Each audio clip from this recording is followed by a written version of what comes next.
'Tis was a day in September. How do you know, Miss Ma'am? We are used to this kind of stuff. Immediately removed my children.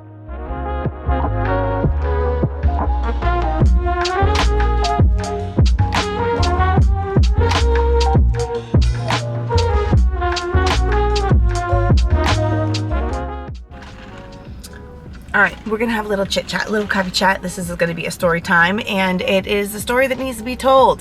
I've been rattling my brain on how to figure out how to, support the foster and adoptive parents out there, or soon to be looking to aspired ones.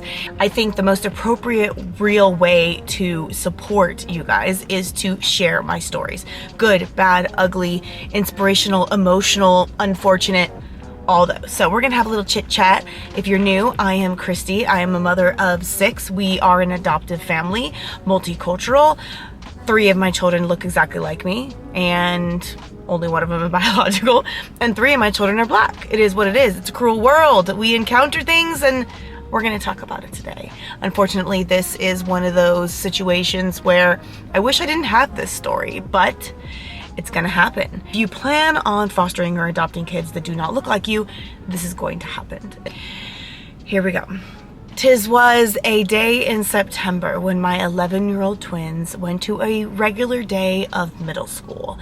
First period, my son Ace has a certain teacher, and then second period, my daughter Avea has the same teacher in different classes, different periods, first and second period.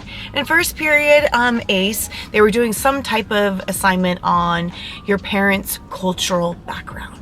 Okay? Yeah. The question was that everyone in the class had to get up and answer was, where are your parents culturally from? What is their cultural background? When it got to Ace's turn, Ace said, well, my mom is from Italy, so she's Italian, which I'm not full Italian, but close enough. He said, my dad is Filipino. He is from the Philippines. He was actually born in the Philippines. And the teacher said, okay, explain that to me. And he's like, what do you mean? He's like, explain to me how your mom is Italian and your dad is Filipino. Explain it to me. She's like, well, that's what they told me. He's like, well, Ace, in front of everyone. She did laugh, by the way. You're clearly black. Yeah. And the class laughed. My extremely confident, popular, go-lucky football player son was embarrassed, and that doesn't really happen that often. And this was told by him, and this was actually told by a couple of the classmates that witnessed the situation. He was embarrassed. He looked like he wanted to cry. Okay? So that happened. Second period comes along. My daughter Avea, his twin, has the same exact project. Meanwhile, they look alike. They have the same last name. You would think that they're related, right? And maybe in the same situation. So here it comes along. My daughter was like, I know this is going to be a little bit of an issue, so I'm going to go up to the teacher and I'm going to ask her before it's my turn and say, hey, I was adopted. My dad's from Philippines and my mom's from Italy. Like, what do I say when it comes to be my turn? You know what she says to my daughter? This is not in front of the class. This is privately, because my daughter went up to her right to ask her about this assignment and how she should approach the assignment. What should she say?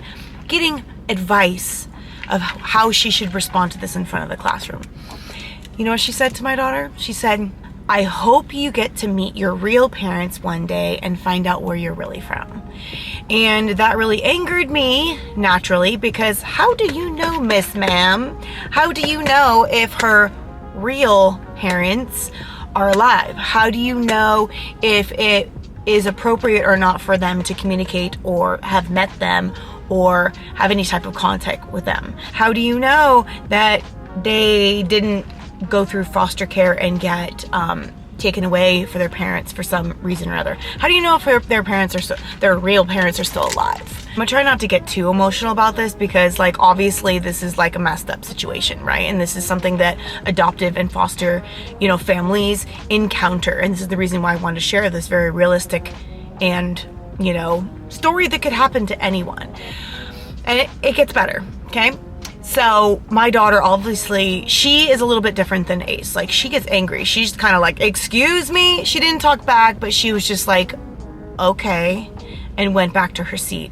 Obviously, she was very affected by it. I guess at lunch, 3 girls that were sitting next to Ace in Ace's class came up to Avea and told them the situation. Ace didn't even say anything yet, didn't have contact with his sisters. Quick interruption to the story. I was editing this and I realized I forgot to input a couple like really important points. One of Avea's best friends sits next to Ace in his first period class. She actually told her parents. Her parents called my husband, or her dad called my husband, told him exactly what happened. So that's why we were able to get a little bit more detail, and we can compare the stories between Ace and this girl, Avea's friend, according to the parents. Yeah, the stories matched up like beautifully, like perfectly. So that's why I know all these little details. Also, when I spoke to the vice principal on the phone a couple days later to talk about this situation, she said that 2 parents had already called in and complained about this, or told her the story, and they were matching up. So it wasn't that girl's parents. They didn't call. So that means that there was 2 other children in the class that were affected enough by that situation, knew it was wrong, told their parents were appalled, and actually called into the vice principal. I don't know any of these parents. I only know this one girl in the class. Like, we're new to this middle school. I really don't know any of these kids. But the fact that 2 of these beautiful children knew that it was wrong, told their parents were appalled and called in to have my back, and I don't even know, or to have my children's back, and I don't even know them, makes me emotional. And that's what made me so much more infuriated. The fact that, hey, like, this teacher really took it there, and it affected more kids than just mine. Okay, moving along. So my daughter was naturally furious. Like, this is the type of girl who is always supporting her brother, like at preschool, making sure that he has a seat to sit in, making sure that his lunch is packed, making sure that he's okay. Ace, come here, come sit by me. She is his little mama. She calls me right after school before I can even get to her and tells me the situation. I'm fuming, okay? I get off the phone with her. She calls her father, tells her father the situation. We are used to this kind of stuff, okay? But this was different. Okay? The reason why it was different is because we have encountered these type of situations with Caucasian people, kids of all different nationalities. But this was a Black teacher. This was a Black teacher. This was a person that I would have automatically gone to for support and guidance, and relied on them to be my child's community and support system and role model, someone that they could confide in. You know, in the past, I had requested Black teachers and Black coaches, and I have learned that I don't need to do that. Like, people's character are different no matter what your cultural background or the color of your skin is. You just don't know. And through a couple of incidents with coaches and teachers that I thought would be an amazing community for my kids, turned out not to be. So I am no longer requesting Black teachers and Black coaches. I just don't, you never know. You never know.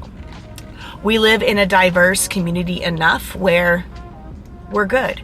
We have enough friends of all different nationalities and cultures, adoptive families of all different colors.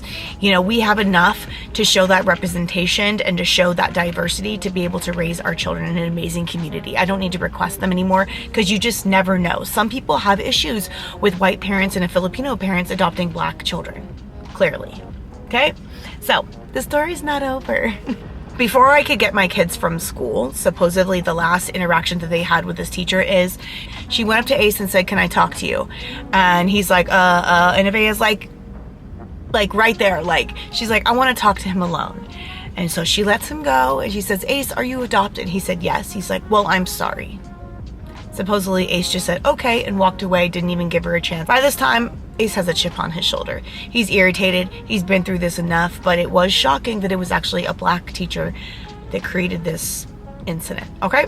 So, That night, I washed my daughter's scalp. We did her nails. I did my handsome boy's hair. We talked. We loved on each other. We talked about, you know, what makes us a beautiful, amazing family and how we celebrate our cultural differences. You know, as adoptive families with like multicultural backgrounds, you have to do that. You can't just say, oh, don't worry about them and move on. You've got to nurture that. You've got to pour love into them. It is extremely unfortunate that my children and I have to encounter constantly, on a constant basis, these type of situations. You know, we're used to the looks and the questions like, are these all your children, or is that your child? Like, yeah, those don't faze us. But situations where there's like pure hatred and you're like embarrassing my child in front of a classroom, like questioning their parents' background. Like, it didn't dawn on you that maybe they're adopted. Like, it didn't even dawn on you. Like, how did it not dawn on you? You know, like, what kind of world are we living in? Is this not like normal nowadays? I just don't get it. Do I care? Hell no. Absolutely not. Would I adopt my babies a million times over? Absolutely. Is it worth it? Abso-freaking-lutely. So do not let this story discourage you from adopting a child outside of your nationality. Let it empower you to learn some comebacks, build some thicker skin, build tools to equip your children on how to deal with these situations. That's all. The end of this story is that my husband is angry. I am angry. I marched myself into the principal's office. I spoke with the vice principal. I spoke with some counselors. I had both of my children separately write statements of word to word exactly what the words of the teacher said to them, and we hand delivered it to the counselors. I had a in-depth conversation with the 6th grade vice principal. She assured me that they would be speaking to her again, and they would be having a conference about it. She can't tell me exactly what's going to happen. I could care less. I did my job. I made it very clear that it was absolutely unacceptable, and I immediately removed my children from those classes, and they moved to different classes. I'm not going to tell you what I was told, because I think it's a little too personal for this teacher if she were to ever see this. But let's just say this wasn't the first time this had happened with this certain teacher. Okay, yeah, so stand up for your babies. Tell them that it's not right. Equip yourself and your children with comebacks, with appropriate comebacks that are respectful, but standing their ground and letting them know that they don't appreciate how they spoke to them and that it's not okay. We'll have to talk about that, some comebacks in another video, but that's it. I'm gonna go get my kids and love on them and have some lunch because I'm hungry and I need a little food therapy. I hope you guys enjoyed this story time. Please subscribe for more and to follow our beautiful adoptive family in the modern world and how we deal with everything. I'll see you next one. Bye.